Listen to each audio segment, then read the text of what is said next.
So there's this thing about galactic councils that nobody tells you in the recruitment brochures. They're basically just really expensive, really slow ways to watch highly intelligent beings completely lose their minds.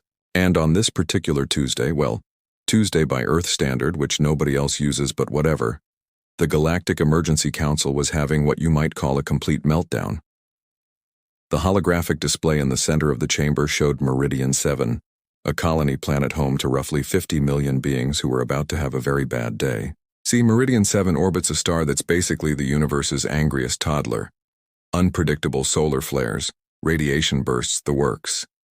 Which is why 800 years ago some brilliant engineer built the Sunshield, a massive orbital structure that kept the planet from turning into the galaxy's largest barbecue.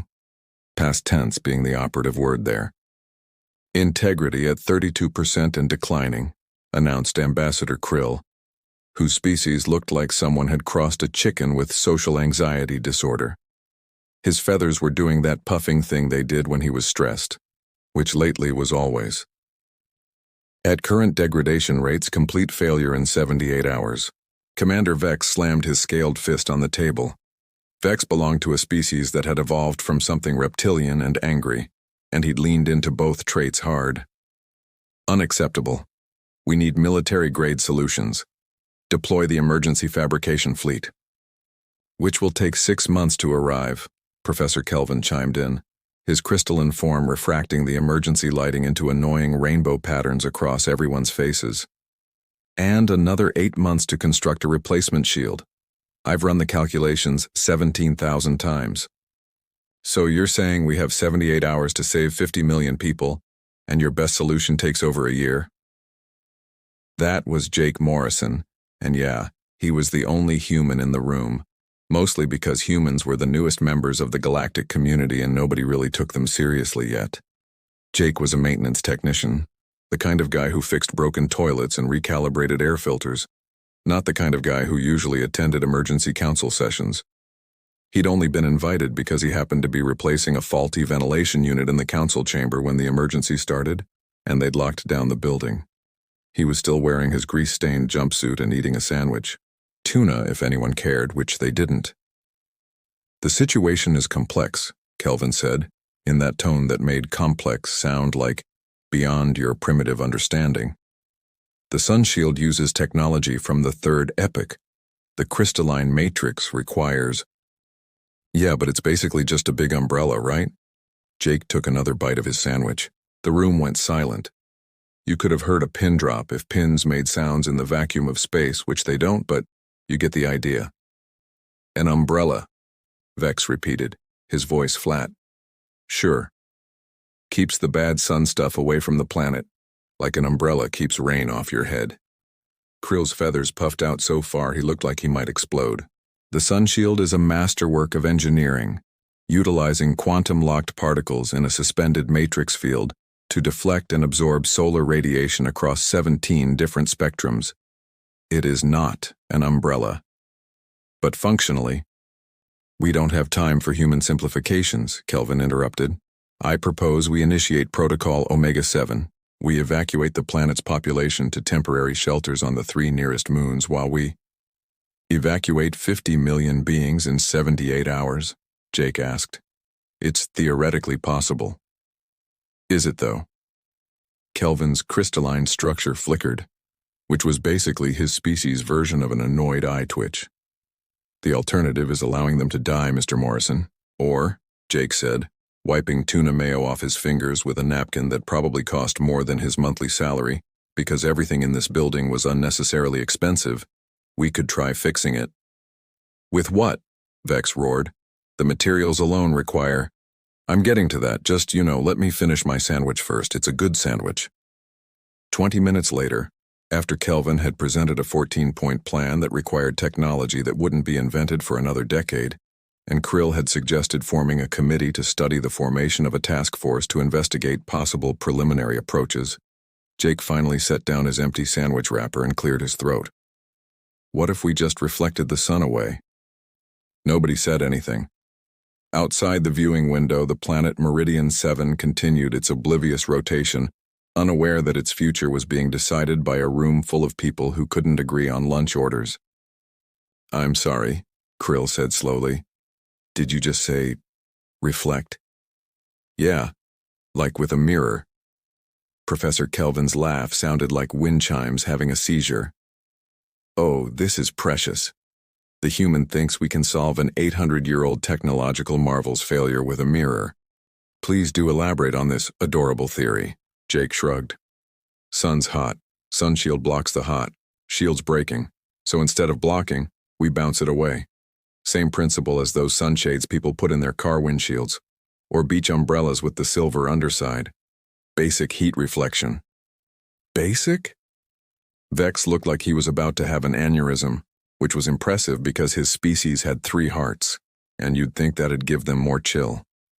We're discussing the survival of millions and you want to treat it like a camping trip?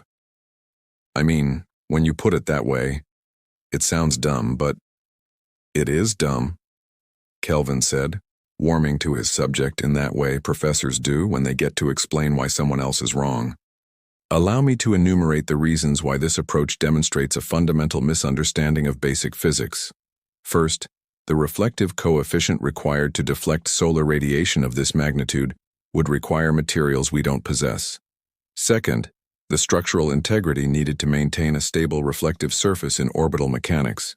We've got decommissioned ship hulls in the salvage yards, Jake interrupted. Would require precision engineering that, what? Decommissioned ship hulls. They're polished, they're heat-resistant, and there's about 40 of them just floating in the orbital graveyard because nobody wants to pay to properly dispose of them. I had to catalog them last month. Real boring job, by the way. Krill was making a noise like a tea kettle losing its mind. You cannot be serious. You want to build a massive orbital reflector from garbage? I mean, one person's garbage is another person's planet-saving mirror. The calculations alone would take weeks, Kelvin protested. But there was something different in his voice now, something that might have been actual consideration hiding under the condescension. Jake pulled out his data pad, the cheap one that kept glitching and that he'd fixed with actual tape on one corner. Already did them. Basic geometry, surface area, angle of reflection accounting for orbital drift. I had a lot of time during the meeting while you guys were arguing about committees. He flicked the projection to the main display. It was crude, obviously done in about 20 minutes using software meant for inventory management, but the math was there. A series of hull plates, arranged in a concave formation, positioned at the Lagrange point between the planet and the sun. This is insultingly primitive, Vex said. Yeah, but will it work? Jake asked. Of course it won't work, Kelvin started, then stopped. His crystalline form flickered rapidly, which meant he was thinking, calculating, running the numbers through that massive brain of his. It shouldn't work. The margin for error is enormous. The structural stability is questionable.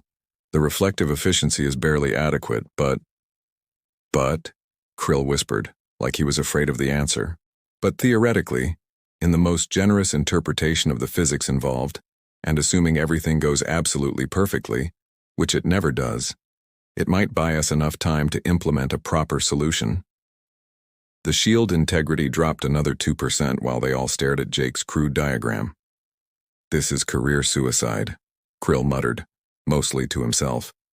When this fails, and it will fail, we'll be the council that approved the humans' mirror plan.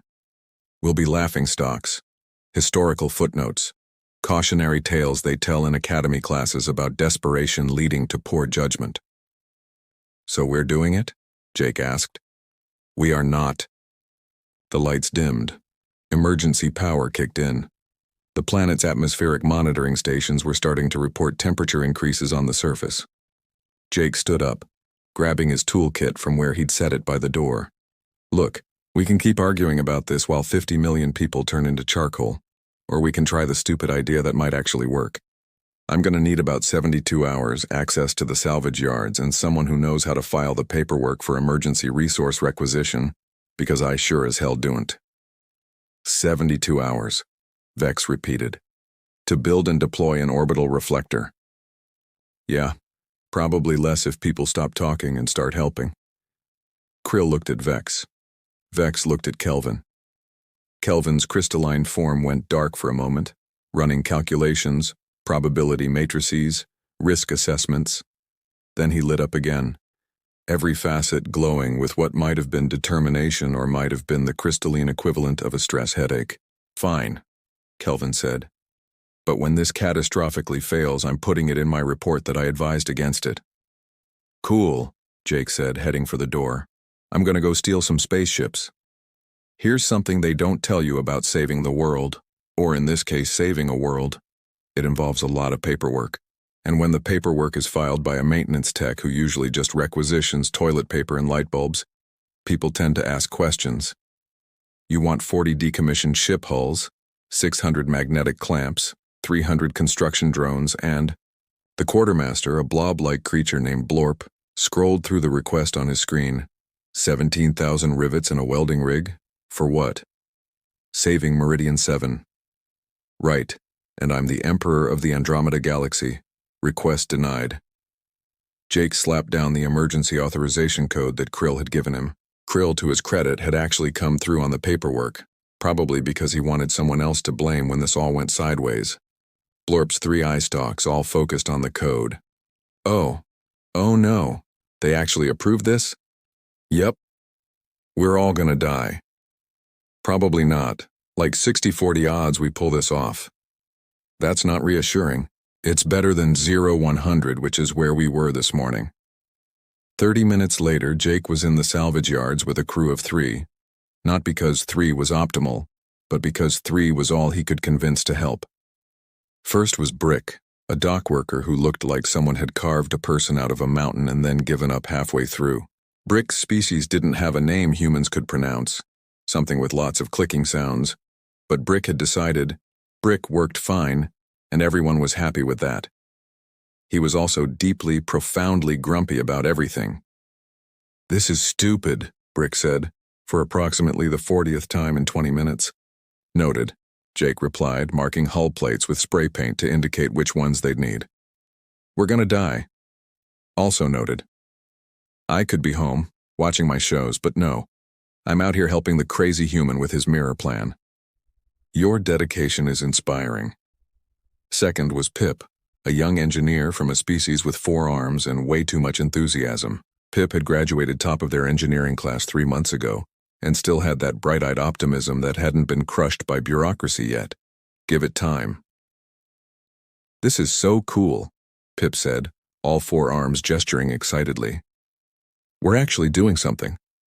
Not just talking about doing something, but doing it. Do you know how rare that is? In my first 3 months on the council station, I've attended 97 meetings about meetings. That sounds about right, Jake agreed. I haven't actually built anything.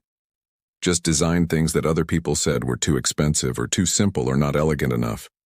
But this is practical. This is happening. Kid's gonna be disappointed when it doesn't work, Brick muttered. Kid's gonna be dead when it doesn't work, Jake corrected. We all will be. That's even less inspiring. The third member of their crew wasn't technically a crew member at all. Vera was the station's AI, and she'd volunteered herself for the mission, which should have been the first warning sign, because AIs don't volunteer for anything unless they find it interesting or amusing. I've calculated our success probability at 34%, Vera announced cheerfully through the communication system. That's higher than I expected, Jake said. Yes, well, I'm an optimist. Other models suggest a 17% success rate. Stop helping. I'm sorry. I'm programmed to provide helpful statistical analysis. You're programmed to be sarcastic. That too. They worked through the night, Earth time, though in space, night was more of a philosophical concept than a real thing. Jake directed, Brick complained, Pip assembled, and Vera provided running commentary on all the ways this could go wrong. The plan was actually pretty simple, which was probably why the council had hated it. Take the polished hulls from 40 decommissioned ships, arrange them in a concave pattern, lock them together with magnetic clamps, and position the whole assembly between the planet and the sun. Basic heat reflection, scaled up to planetary proportions. Of course, simple didn't mean easy. These clamps are rated for docking, not for holding together a massive orbital mirror, Pip pointed out, reading the specifications. Yeah, but it's what we've got, Jake said. We just need them to hold for a few weeks until the council can implement a real solution. If they implement a real solution, Brick added.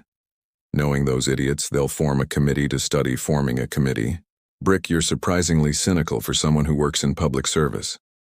Public service made me cynical. By hour 48, they had something that looked almost intentional. 40 hull plates, each the size of a football field, connected by magnetic clamps and positioned by construction drones into a rough concave shape. It wasn't pretty. It definitely wasn't elegant. Professor Kelvin would probably have 17 different lectures about everything wrong with it, but it might just work. Shield integrity at 23%, Vera announced. We need to deploy in the next 12 hours or the math stops mathing.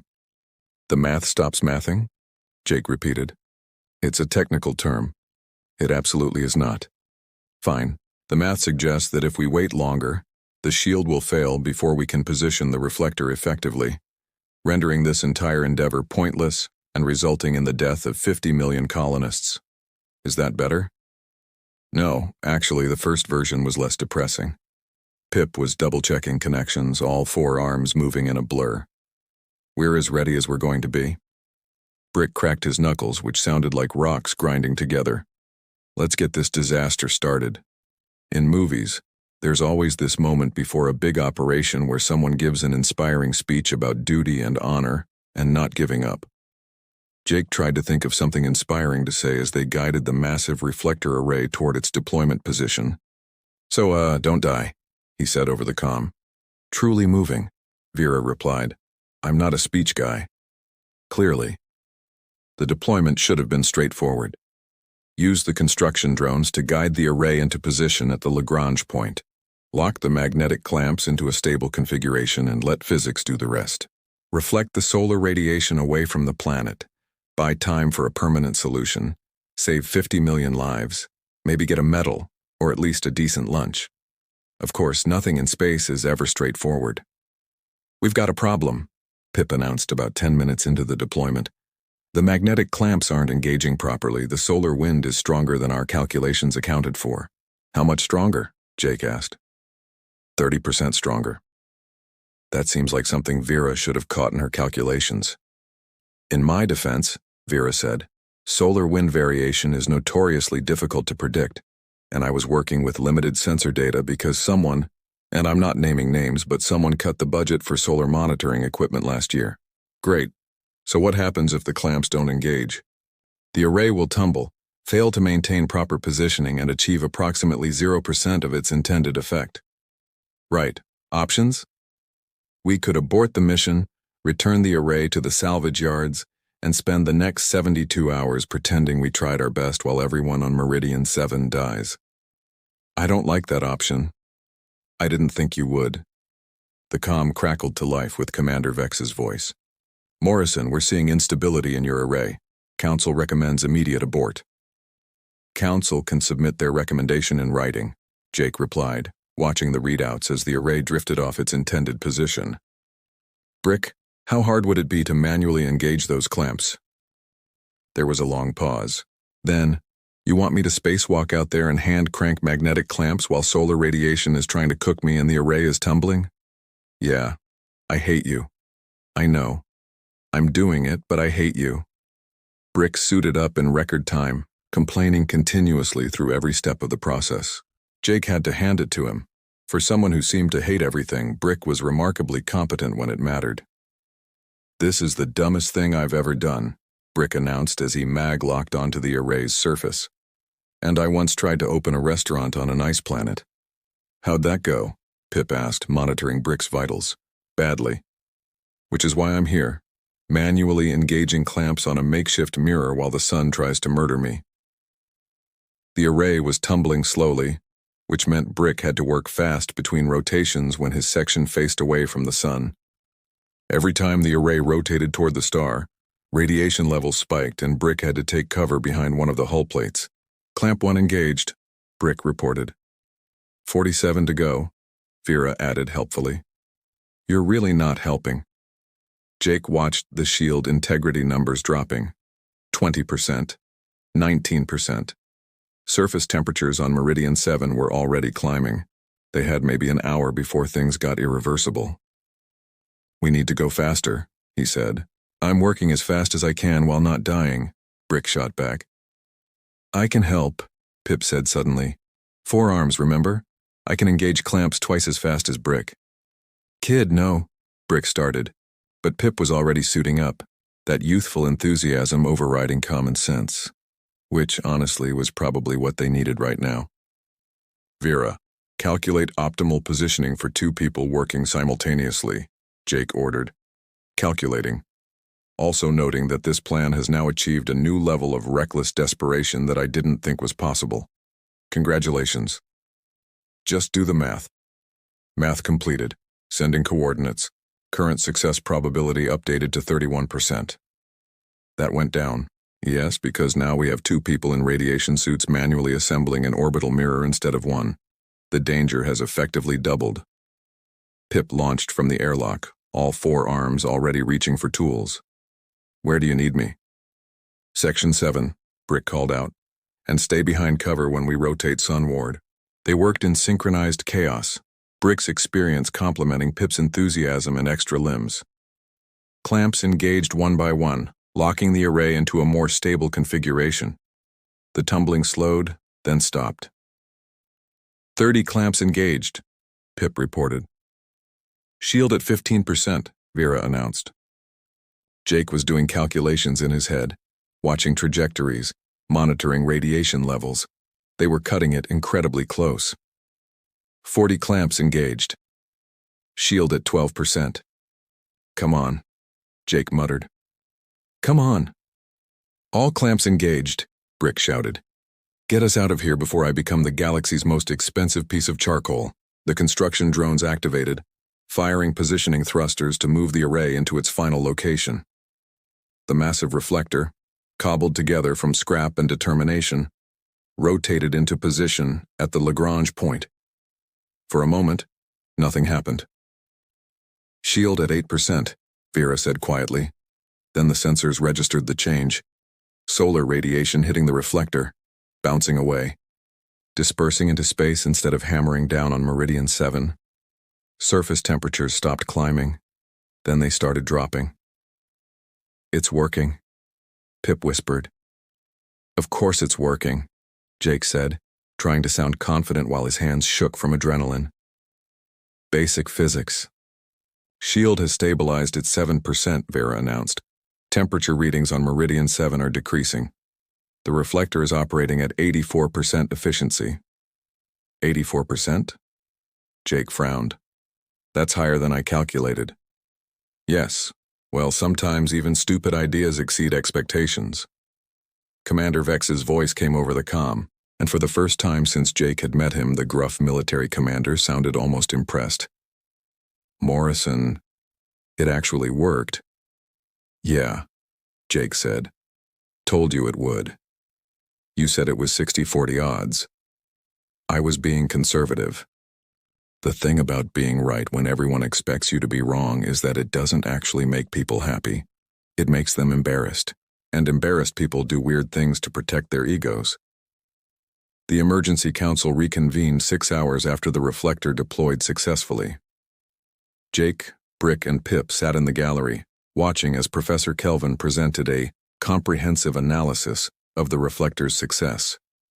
"As you can see from my calculations," Kelvin was saying, his crystalline form projecting complex equations across the display, "the fundamental principles behind the reflector is success aligned perfectly with the theoretical framework I proposed during our initial discussion." "You called it adorable," Jake muttered. "Shh," Pip whispered. "Let him have this." He said it was insultingly primitive. Also let him have that. Commander Vex stood next, his scaled hands clasped behind his back in what was probably meant to be a dignified pose.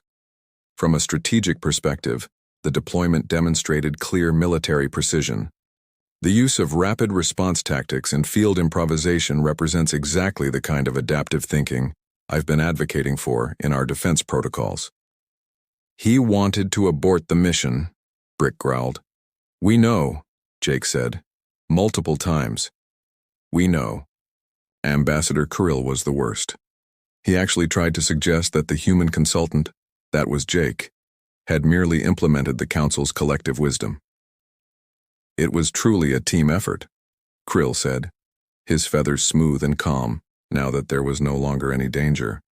The Council's guidance was instrumental in achieving this success. I'm gonna throw something, Jake said. Please don't, Pip said. I like this job. They're rewriting history while we're sitting right here. That's politics, Vera said through Jake's earpiece. Would you like me to play the audio recording of them calling your idea stupid? I have 17 separate instances archived. Tempting, but no.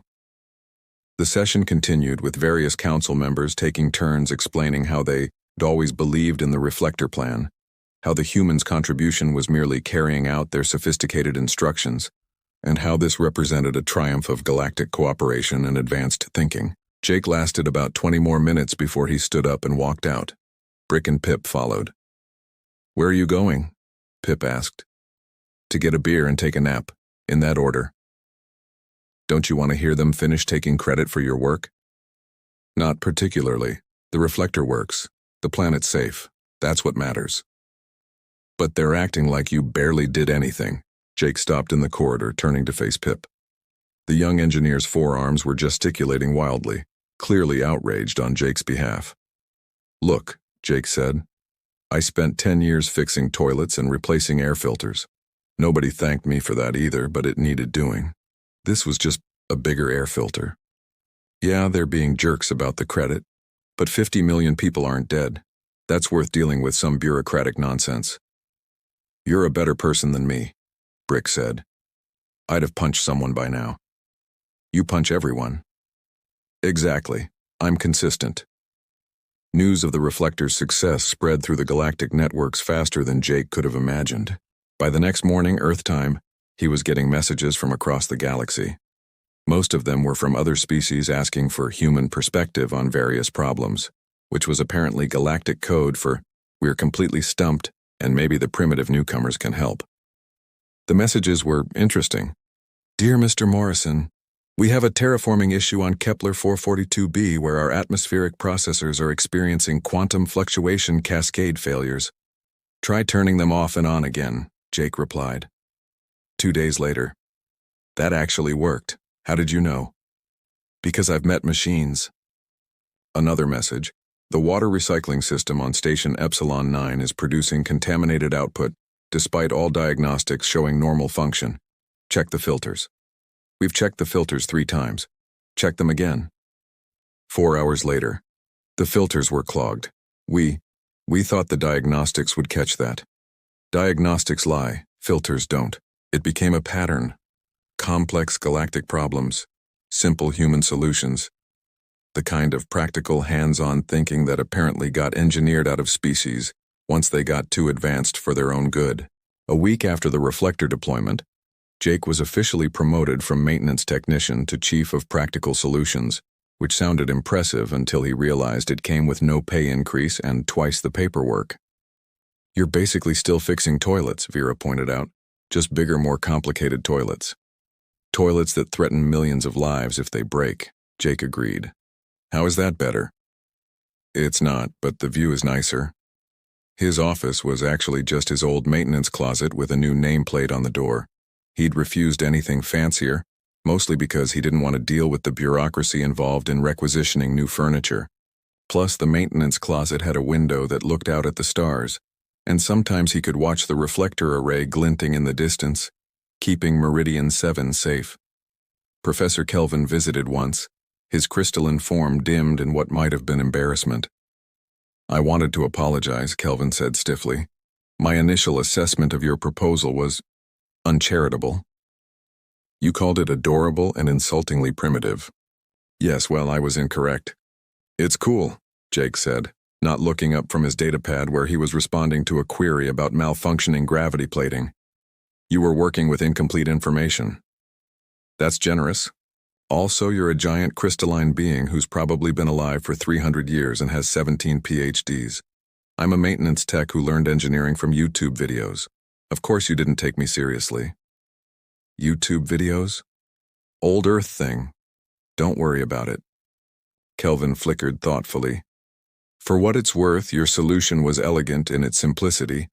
Sometimes we, and by we I mean species like mine who've been spacefaring for millennia, we forget that not everything requires advanced technology. Sometimes the answer is just basic physics. Sometimes the answer is just common sense, Jake corrected, which, no offense, seems to be uncommon sense out here. None taken. It's accurate. After Kelvin left, Jake sat back in his chair, the same squeaky chair from his maintenance tech days that he'd refused to replace, and pulled up the feed from Meridian 7. The planet was blue and green and very much not on fire. Cities sparkled on the night side. 50 million beings going about their lives completely unaware of how close they'd come to extinction. A new message pinged his inbox. Another impossible problem from another far-flung corner of the galaxy. Something about phase-shifted dimensional anchors and quantum-locked temporal matrices. Jake read through the technical jargon, all 47 pages of it, then typed out a reply. Have you tried hitting it with a wrench? 6 months after the Great Mirror incident, as it had become known in the maintenance crews, though the official council records called it the innovative Meridian 7 solar management solution, Jake Morrison had developed a reputation. Not the kind of reputation he'd wanted, mind you, but definitely the kind he'd earned. He was the human who solved impossible problems with stupid answers. It's not a compliment, he told Vera one morning, looking at his schedule. 17 consultations, 4 emergency calls, and something called a practical solution symposium that he'd been voluntold to attend. I think it's charming, Vera replied. You're like a fairy tale character, the simple peasant who outsmarts the wizard. I'm not a peasant. The metaphor holds. The reflector array was still up there, still working. The council had insisted on adding improvements, redundant magnetic locks, advanced monitoring systems, backup positioning thrusters, and about 40 other features that Jake was pretty sure didn't do anything except make the engineers feel better about themselves. But the core of it, the 40 polished hull plates reflecting solar radiation away from Meridian 7, that was still his design. Scrap and determination, holding strong. Pip had been promoted too, though unlike Jake's promotion, Pip's actually came with better pay and a fancy title. Senior Practical Engineering Consultant. The kid deserved it. All 4 arms and that endless enthusiasm that somehow hadn't been crushed by bureaucracy yet. I got another one, Pip said, bouncing into Jake's office, closet, with a data pad. Colony on Tau Ceti having problems with their atmospheric processors. Let me guess, quantum fluctuation cascade failures? How did you... Because every species in the galaxy describes normal mechanical failure as quantum fluctuation, cascade failure. It sounds more sophisticated than the machine broke. Jake took the data pad. Tell them to turn it off and on again. I already did. They said that's not a proper technical solution. Tell them I said to do it anyway. They want a consultation fee of 50,000 credits. Tell them I'll waive the fee if they promise to actually follow my advice instead of ignoring it and calling me back in 3 days. Pip grinned with all 4 arms. I'll send the message. Brick had refused any promotion, insisting he was happy as a dock worker, and that management was for people who hated themselves. He did, however, accept a pay increase and a commendation, though he claimed he only took the commendation because his mom wanted to put it on her mantle. You have a mom? Jake had asked. Everyone has a mom, smart guy. Fair point. The symposium turned out to be exactly as boring as Jake expected. A bunch of high-ranking officials sitting around discussing the philosophical implications of human practical thinking and whether it could be systematized into a teachable framework. The answer is no, Jake said when they finally asked his opinion 40 minutes into the discussion. No? Ambassador Krill repeated, his feathers ruffling. You can't systematize common sense. That's why it's called common sense. Either you think practically or you don't. But surely there must be some methodology, Professor Kelvin insisted. Some framework we could implement across galactic engineering practices. The framework is, when something breaks, ask yourself what's the simplest explanation. Then check that first instead of jumping to complicated theories. That's too simple. That's the point. They went around in circles for another hour.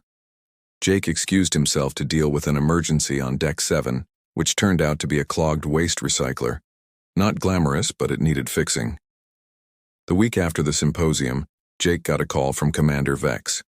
An actual call, not a message, which meant it was serious. "Morrison, we have a situation." "What kind of situation?" "The kind where I'm calling you instead of my own engineering team." That was concerning. "What's wrong?" "Station Omega-12. Water recycling system producing contaminated water. Diagnostics show everything's normal. We've had 6 engineering teams look at it. Nothing." Jake sighed. He knew this song and dance. "Did anyone check the filters?" "Filters are registering as clean." "Did anyone physically look at the filters?" Silence. "Vex, did anyone actually, physically with their own eyes, look at the filters?" "I'll call you back." 15 minutes later. The filters were clogged with some kind of biological growth that doesn't show up on sensors. "How did you know?" "Because filters are liars and machines are dumb." That's not a technical explanation. It's the explanation that works. The calls kept coming. Every day, a new impossible problem. And every day, Jake provided the same kind of solutions. Check the simple stuff first. Don't overthink it. And for the love of all that's holy, stop trusting diagnostics over actual observation. Some species loved it. The practical ones, the ones who still remembered that technology was supposed to serve them, not the other way around. They started implementing human protocols in their engineering divisions, checklists of simple things to verify before escalating to complex solutions. Other species hated it, mostly the ones who'd built their entire careers on making simple problems sound complicated. Jake had received 3 formal complaints from the Rigelian Engineering Consortium, accusing him of undermining the dignity of advanced technical practice. "They're mad because you made them look silly," Vera said. "I didn't make them look silly. They made themselves look silly by spending 6 weeks trying to solve a problem that required checking a circuit breaker." Potato, potato. That doesn't work in text format. My point stands. The real test came when they asked Jake to consult on the Vega Station crisis.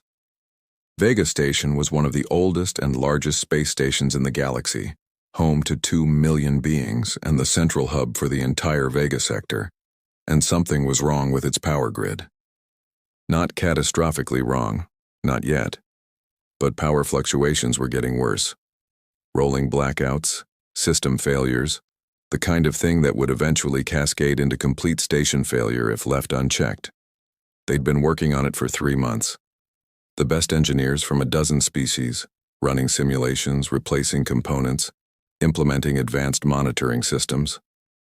Nothing worked. Jake took one look at the station schematics and started laughing. "What's funny?"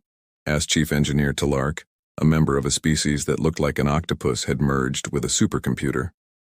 "We're facing potential catastrophic failure." "Yeah, I know, it's just, when was this station built?"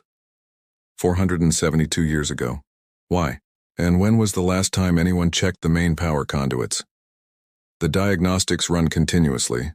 They're checked thousands of times per second." "No, I mean physically checked. Like, sent someone down there with a flashlight to look at them." Talark's tentacles rippled in confusion. "Why would we do that? The sensors are attached to the power grid. If the power grid is having problems, maybe the sensors are having problems too." You could have heard a pin drop in the engineering bay. Actually, you did hear a pin drop, because someone literally dropped their stylus in shock. "That's..." Talark started. "Really obvious?" Jake offered. "I was going to say revolutionary, but obvious works too. They sent a team down into the station's infrastructure, into the maintenance tunnels that hadn't seen organic life in decades, because why would you go down there when you had sensors? What they found was both hilarious and horrifying. The main power conduits had degraded, not dramatically, not in a way that sensors would flag as critical, but slowly, over centuries, the insulation had worn away. Power was literally arcing between conduits, bleeding energy into the station's superstructure, causing fluctuations that the system kept trying to compensate for, which made everything worse. The fix took 2 days and cost about 10,000 credits in new insulation. The 3 months of advanced diagnostics and component replacement had cost approximately 40 million credits and accomplished nothing. "I don't know whether to thank you or hate you," Talark said after the repairs were complete. "Thank me is traditional," Jake suggested. "We spent 40 million credits." "Yeah, but you learned an important lesson about not trusting sensors. That's an expensive lesson. Cheaper than the alternative." Word spread about Vega Station, the human who'd solved a 3-month crisis with insulation and common sense. The messages started coming in faster than Jake could respond to them. Problems that had stumped entire engineering departments, mysteries that had persisted for years, all waiting for someone to just look at them practically. A mining operation on Kepler 62F where excavation equipment kept failing.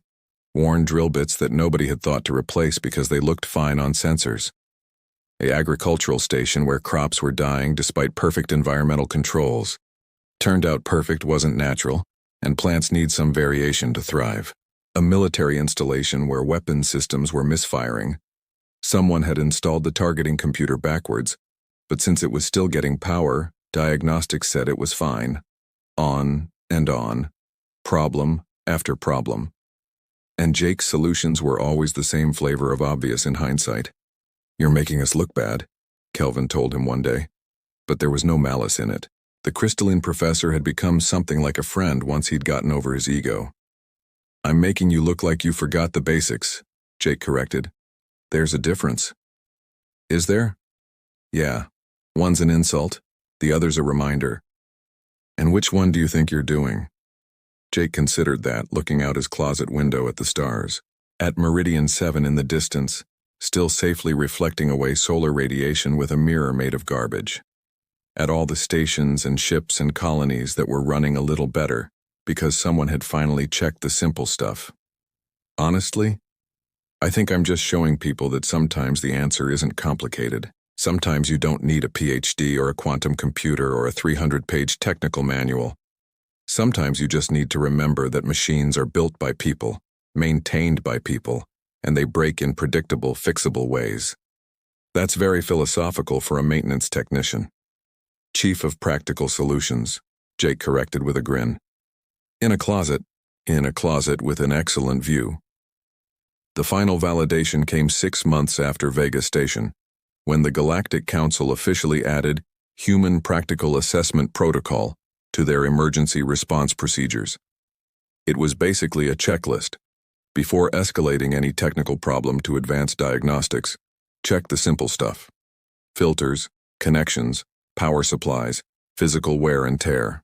The human protocol, they called it, though Jake thought that was a bit much. "You've fundamentally changed how the galaxy approaches problem solving," Pip said, reading through the official documentation with all 4 arms. "This is huge." "It's common sense with a fancy name," Jake replied. "That's what makes it huge. Common sense isn't common out here. You made it official." "I just want credit for one thing," Brick grumbled from where he was helping Jake fix a sticky door in the closet office. "I manually engaged 47 magnetic clamps while being cooked by solar radiation. Where's my protocol?" "The Brick protocol. If it won't engage, hit it harder," Vera suggested. "See? Vera gets it." Jake's datapad pinged. Another emergency. This one from a colony ship in the Andromeda sector. Something about their navigation system producing erratic readings, and they were terrified of getting lost in deep space. He read through the message, smiled, and started typing his reply. "Before we go into diagnostics, quick question. When's the last time you cleaned the sensor array? Space dust builds up, you know." 3 hours later. "It was space dust. We feel stupid." "Don't," Jake wrote back. "You'd be amazed how many quantum cascade failures are actually just dust." He leaned back in his squeaky chair, the one he'd refused to replace because it reminded him where he came from. Outside the window, ships came and went from the station, hauling cargo, transporting people, keeping the galaxy moving. All of them held together by millions of components that would eventually wear out, break down, or get clogged with dust, And when they did, maybe now someone would check the simple stuff first. Vera, Jake said, what's my success rate at this point? Defining success as solving the problem, 97.3%. And how much has my approach saved the galaxy in unnecessary repairs and diagnostics? Calculating approximately 47 trillion credits over the past 6 months. 47 trillion by being aggressively reasonable.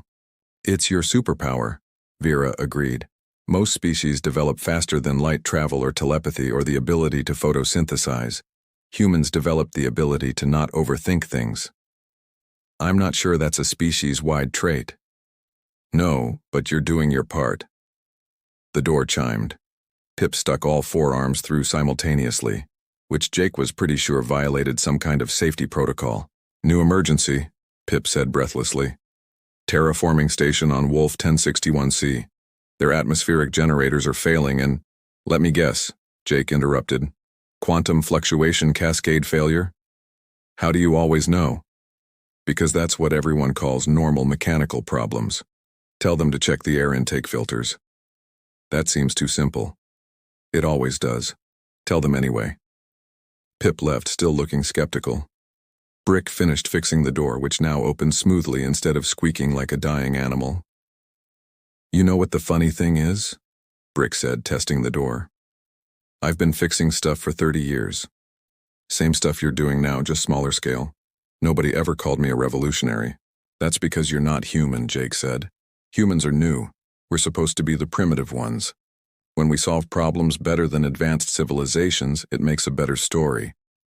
So it's all marketing? Everything's marketing. But the solutions still work, so who cares? Fair enough. Brick headed for the door, then paused. For what it's worth, that mirror thing. That was pretty good. High praise from you. Don't let it go to your head. After Brick left, Jake sat alone in his closet office, looking at his schedule for the next week. 43 consultations, 19 emergency calls, 2 symposiums he'd probably skip, a training session where he was supposed to teach advanced engineers how to think practically, which felt like trying to teach fish how to swim. His datapad pinged. The Wolf 1061C station had checked their filters. They were clogged.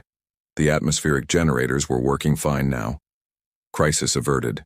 Another ping. A station in the Kepler system was having power issues. Could he consult? And another. A colony ship's water recycling. Vera, Jake said, how many of these can we realistically handle? At current rate, you'll burn out in approximately 4 months. Helpful. I could start filtering the requests, only pass along the genuine emergencies. And how do we define genuine emergencies? Problems that will result in death or catastrophic failure within 72 hours if not resolved. That's grim.